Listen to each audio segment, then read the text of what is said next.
What's up, everyone? Welcome back to another review, and this time we're taking a look at Firestarter, adapted from the Stephen King book of the same name. Firestarter stars Drew Barrymore and tells the story of a little girl who develops pyrokinesis and the secret government agency that are trying to hunt her and her father down so that way they can pretty much experiment and try to harness her powers in a way. So with all that being said, let's briefly go over this movie. So overall, I thought Firestarter was actually a very solid movie. I've never read the book, and I've may have seen this movie once in my lifetime, so I have zero memory of it. So watching it now with a new perspective, with a fresh perspective, I can say that Firestarter is an earnest attempt at trying to make a good movie. Like, to me, Firestarter it's good. It won't go down as one of the greatest adaptations of a Stephen King work.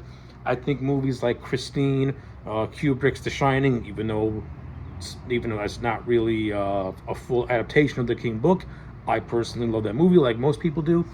And other movies like The Shawshank Redemption and Green Mile, those are better adaptation of King works. But for Firestarter, just looking at this as a movie, I thought it was actually pretty solid.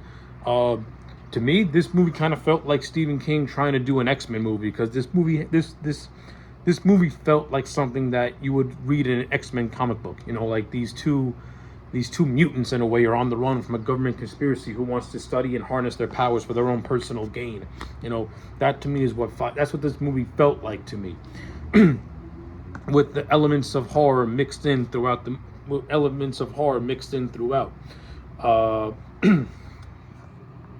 But with that being said, this is just a decent movie of a father and daughter on the run, and a father trying to do everything in his power to protect his daughter from becoming a governmental guinea pig.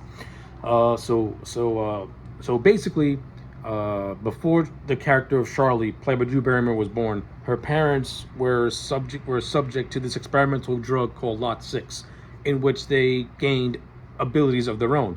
The dad, named Andy, played by David Keith, gained the abilities to control other people's actions, while her mother, Vicky, pretty much gained the power of telekinesis, where she can read your thoughts. So you put those two together, you get Charlene, who develops the power of pyrokinesis, in which she can summon flames on command. This, of course, got the eye of the government, and basically the government kills Charlene's mom, and basically a year later, these two are on the run, trying to do whatever they can to not be captured and experimented on.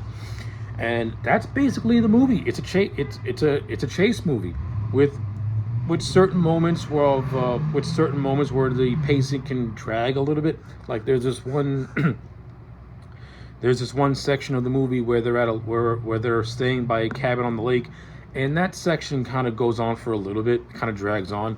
And you do got some of that stuff also in the second half of the movie, where they get captured by the government agency, where the pacing it starts off more or less kind of rampant, but once you get to that second half, it kind of just goes really slow and kind of drags its feet until you get to the final 20 minutes, where Charlene goes on a rampage and starts killing everybody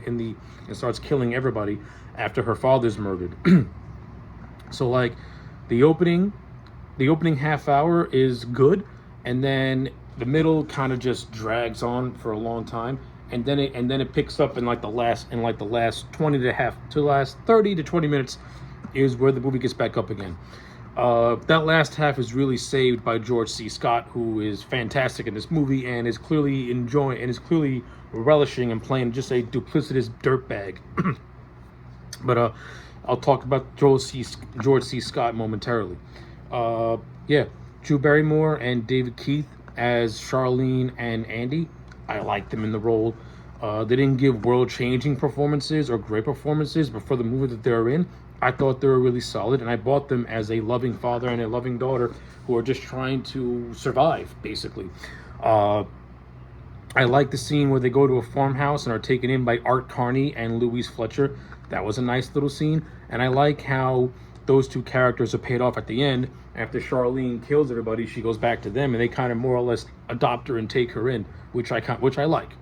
Which I like the old couple. They didn't really and I also like how the older guy, didn't turn away Andy and Charlene after he discovers the truth. Like he listens to them, and he actually tries to help them after his farm is invaded by the agency.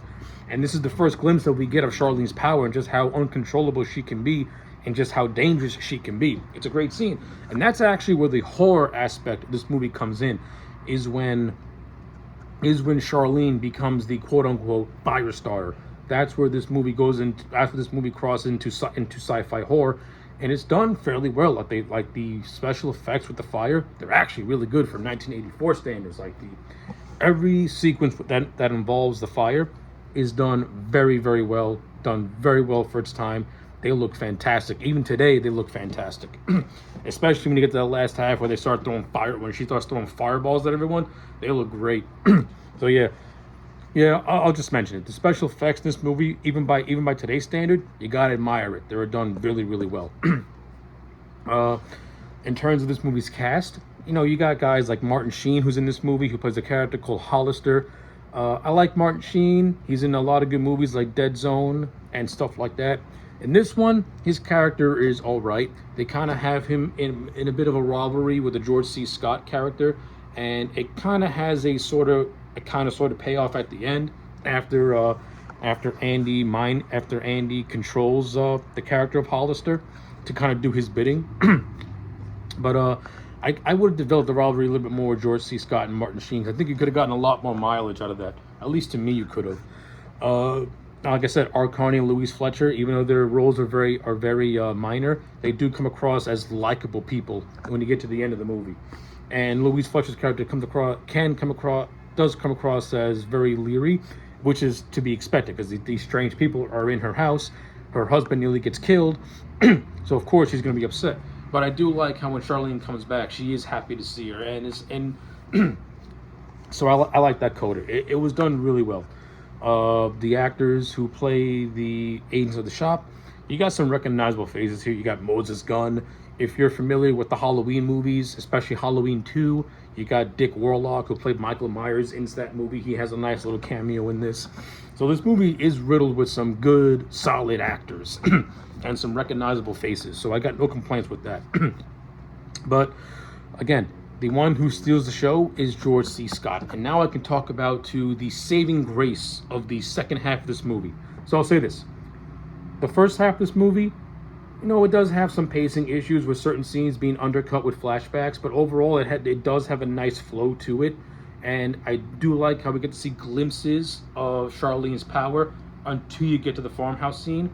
So we got some good stuff with that.